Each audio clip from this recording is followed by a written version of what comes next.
So welcome to this video. In this video I'm going to tell you that I've got a new phone. So I thought I'd show you the phone because a few people have asked me about what phone I've got, and here it is. It's a Samsung S20 FE, and I think the FE stands for Fans Edition. Not quite sure how fans have created this, but that's the name of it. And in this video I'm going to show you some of the new features, a bit of setup, a bit of unboxing as well, a bit of test footage, and I'll finish by telling you what I like and what I dislike about this phone. But first of all, a little bit of unboxing and setup.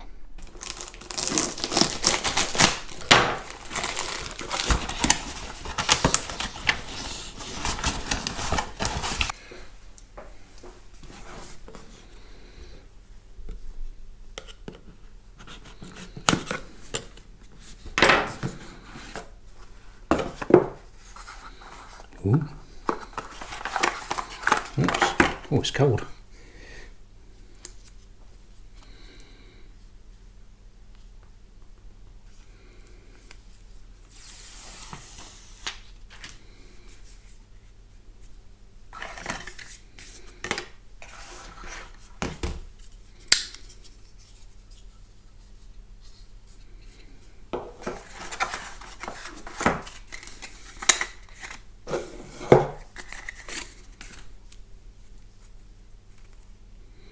USB-C to USB-A. Oh, anyway.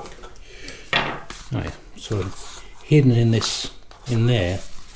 It's got the SIM card removal thingy, tool, I think. Let me get it out. Oh, get it out. If there's anything else in there, doesn't seem. What else we got in there? Just looks like instructions. Yeah, quick start guide. Yeah, there's no headphones with it, but the phone itself has got the USB-C.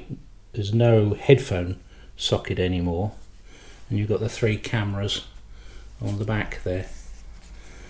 That's the iPhone 11 Pro, and that's my current Samsung Galaxy S8 Pro. So the size is very, very similar. Do with the little tool. Ah. Put it under the phone. Put it under the phone. Oh, I see, it sort of pops out. Oh. You switched it on. Managed to switch it on. Don't really want it on yet.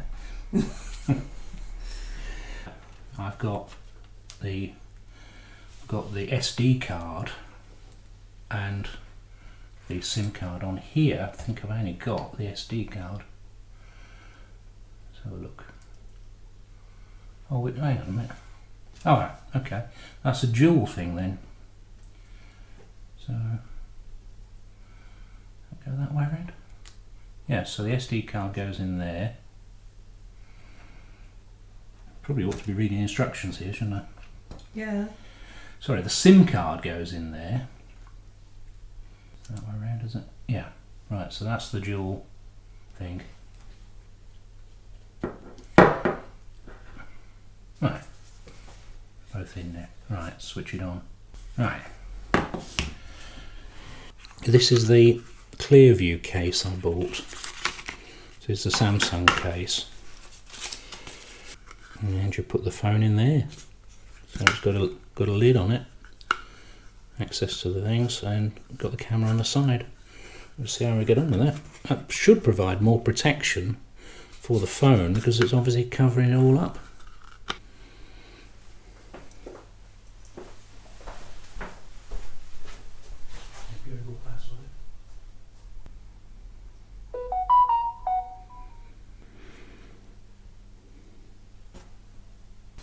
That's what happens. That's what happens when you close the lid. Well, I'm just going to leave it to finish its installing, but that's the setup basically. It didn't seem to want to connect via the Wi-Fi, so I used my USB-C to C cable, which came in very handy, and it was pretty quick transferring all the data. Just got to finish the setup. first app it wanted me to install was the COVID-19 app. Thank you for reminding me about that. Yeah, finally getting there, but it's got to update 23 apps. Oh, I didn't update them before. I suppose they come with the phone though.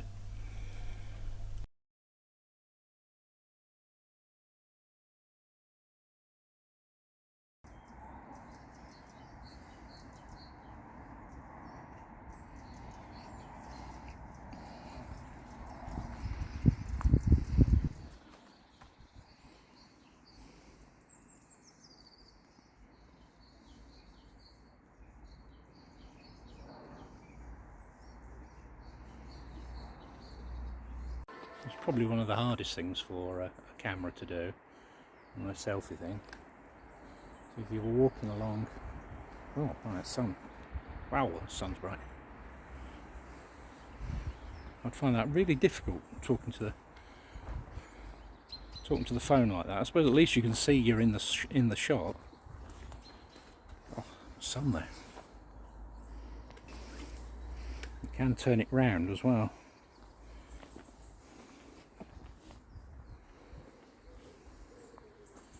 Watch your dog sniffing.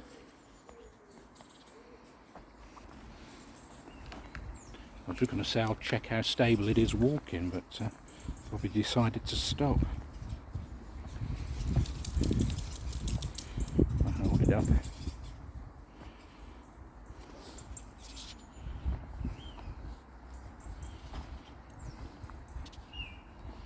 Oh, the sun is really, really bright.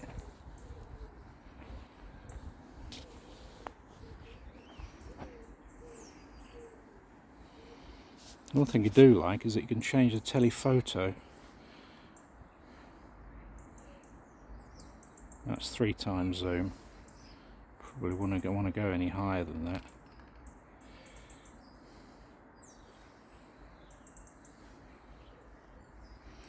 If you're walking with 3 times zoom, it's going to get a bit weird. What about the wide angle? Yeah, well, that's wide angle. She's off again. Come on, Pops. Come on. Having to use sort of two hands to hold the camera because I haven't got a selfie stick. If I hold it with just one, it gets a bit wobbly.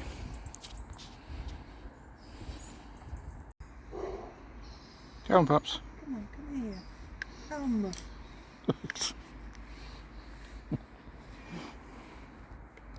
Oh, it is bright, isn't it? Yeah. You having fun with that dog? No. He wants to go over there. I don't want to over there. So one of the reasons I bought this camera was the 3 lenses on the back. So it's a 3 lens phone camera. The main camera is 12 megapixels f1.8. It's got a telephoto lens that is a 8 megapixel f2.4 lens with a 3 times optical zoom and a 30 times digital zoom. The ultra wide on here is a 12 megapixel f2.2 lens. The phone's capable of recording video up to 4K, 30 frames a second or 60 frames a second. This version I've got is 128 gigabytes of storage, which is plenty to be honest, but I've also added a 64 gigabyte SD card with it. It has a 6.5 inch screen. It is a 1080 by 240 pixel screen. It weighs 190 grams and it's a glass front and a plastic back. So it's an aluminium frame.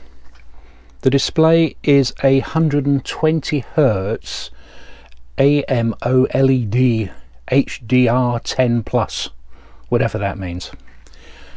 And the other thing about it is as it has a 4500 milliamp hour battery, so the battery life should be pretty good. The price was £149 and that included £100 trade-in from Samsung. I bought it direct from Samsung with a trade-in on my old Samsung Galaxy S8 Plus. The case Well, I'm just taking it out of its case. The case is from Samsung, and that was £32, and it comes with a display, as you can see there, a hole for the camera, and it's pretty secure, but more on the case a little bit later.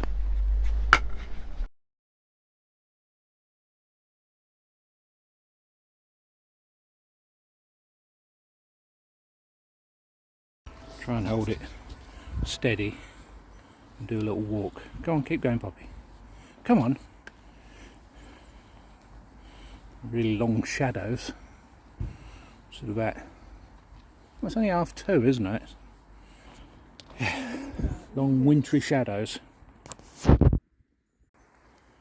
Yeah, I think the problem. Oh, sun there. I think the problem I'm facing is actually holding the camera with this case. It makes it a little bit tricky because you've got the flat bit at the bottom. Oh, what's that sun like? Wow. Yeah, you'll see my big head.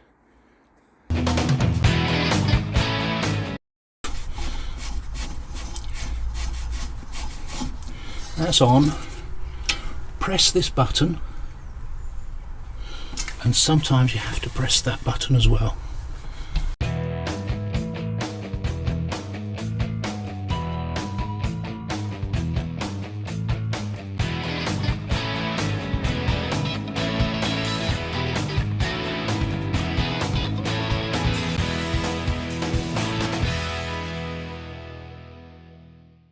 So welcome to this video. This video's okay. Fridge covers. This is a fridge cover. Only got one on. I think you only need one this time of year, unless it gets really cold. This is how you undo them. So get something flat. Go out to there. And you turn it. Only goes one way. Turn that clip, and then you can lift it at the bottom and it comes off. But what did I like and what did I dislike about the phone? First, the dislikes. I know it's been said before, but there's no headphone socket. A lot of phones don't come with a headphone socket now, and there's a single USB socket, so that if you want to charge it and use a headphones and or mic, you have to find a splitter. And I think a few people have had problems finding the adapter that works properly for a decent mic. So what I might have to do here is to actually buy a USB-C mic just to plug in there, because I think you'll see from the footage I've recorded, it doesn't do very well. Well, no phone or camera will do very well if it hasn't got any sort of wind protection. There's only 3 buttons on this camera. There's a volume up and down, and there's an on-off, and comes with this thing on here called Bixby. It's a bit like Alexa, but a bit dafter. It's Samsung's version of it. I never use it. The fact that it's got 3 buttons, I suppose, is okay, but it does make you think, well, which button do I press? What combination of buttons do I need to take a photo, and all those sort of issues. So not keen on just the 3 buttons. I'd like a button for the camera. I'll probably have to read the manual to figure out which button to use to take pictures, obviously apart from pressing the screen to take a picture. I've still got quite a few things to learn about this phone. I don't know if you're going to be able to see this, but my old phone had curved edges, so the edges sort of went over, so the screen sort of wrapped around a bit. What this is, it's got a bit of a raised edge. It's very difficult to show you, but you can sort of feel the edge of the screen, the edge of the glass. It's not a problem. It doesn't feel any less well made for it, but just a bit weird being able to feel the glass there with your fingers. The one thing I wasn't particularly keen on was I had £100 trade-in. I sent off my old phone. I put it in the case that it came in, so it went back in its original packing. When Samsung received it, they sent me an email saying your phone is faulty. Now I know it was working when I sent it, and what they said was there was screen burning. So the only thing I can think is that it was rattling about in the cage and somehow managed to switch itself on for the whole journey, overheated and burnt into the screen. So what they did in that case is they charge back £25. So effectively I got a £75 trade-in for a phone that no longer works now. So I was a little bit annoyed about that, but I suppose it's possible. I probably should have made sure that the battery was discharged or it couldn't switch itself on. I think the problem with the old phone is that the power switch, well, like on this phone, is just by the side, and if you just tap on it, it switches it on. So it probably got quite hot in its packing. So yeah, so I wasn't happy about that. So what did I like about this phone? Well, the first thing I liked was the price. Like I say, I think my old Samsung S8 was £760, a bit more of a premium product than this one, I guess. This is sort of mid-market, I suppose. But it does everything I need. You know, the camera's fine. It's brilliant, in fact, and quite happy with it. And it seems faster than my previous phone. I suppose I hope it would be faster than that. I did toy with the idea of getting the 5G version, which has a better processor, but in all honesty, I probably wouldn't notice. You know, I'm not a power user of mobile phones. I do use them a fair bit, and as long as I can check YouTube comments and, you know, I can go on Facebook and do all the sort of things that people do these days on smartphones, I'm quite happy. And yeah, so the price is about right for me. One thing I did like, and I'll show you a bit of footage here, is something called DeX, and that is something that Samsung do that turns your phone into more of a little mini PC. Let me show you the footage here.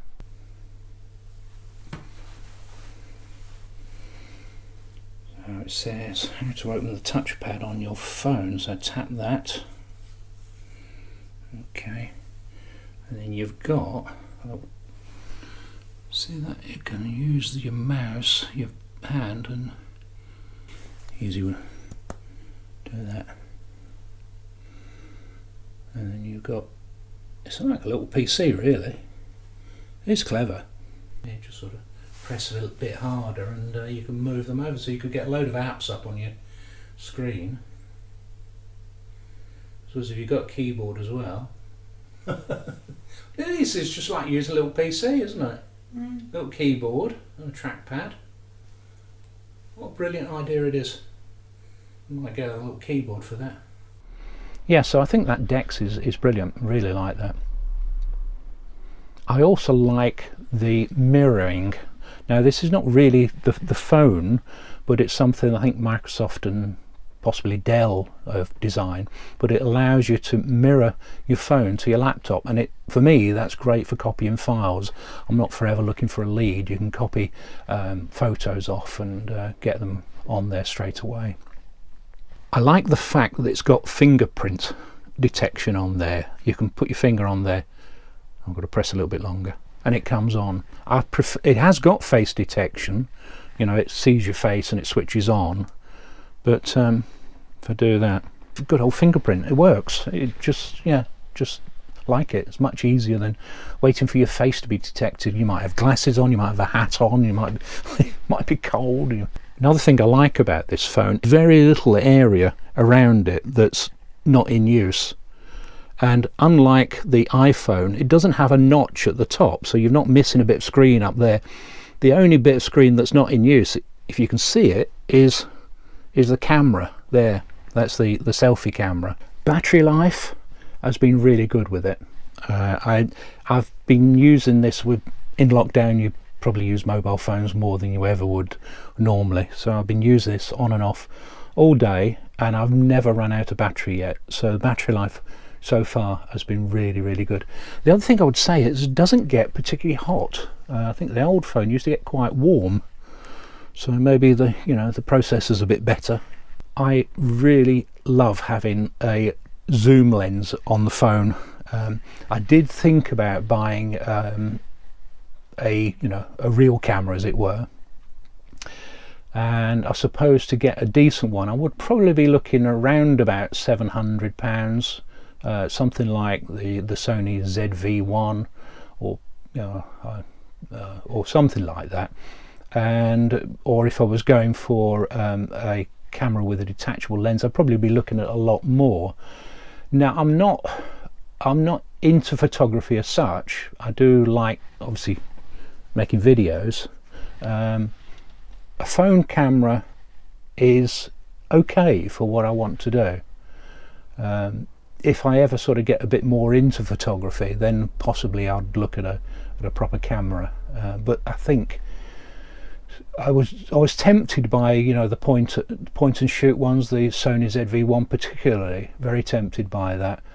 But then it's still just a camera, and I just sort of wondered whether I'd use it. I'd probably be using it, if I was going to use it, I'd want to use it for videos, but I'm quite happy with what we've got on the GoPro. So this sort of fills a gap for taking photos and for zoomed video, if you see what I mean.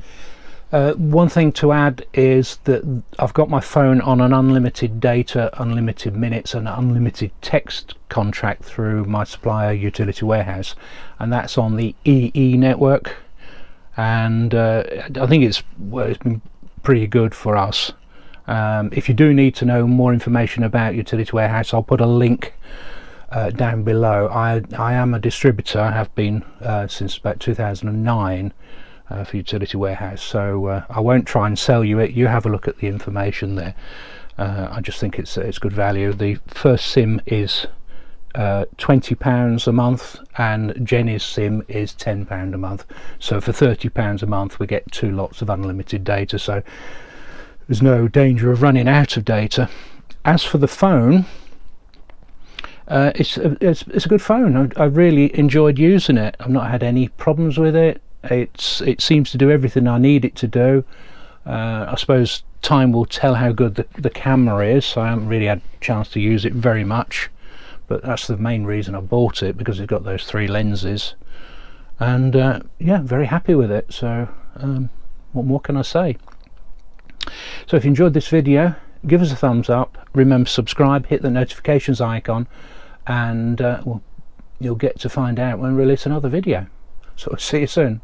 Bye then. Right. Try and hold it steady and do a little walk. Go on, keep going, Poppy. Come on. Really long shadows. It's about, it's only 2:30, isn't it?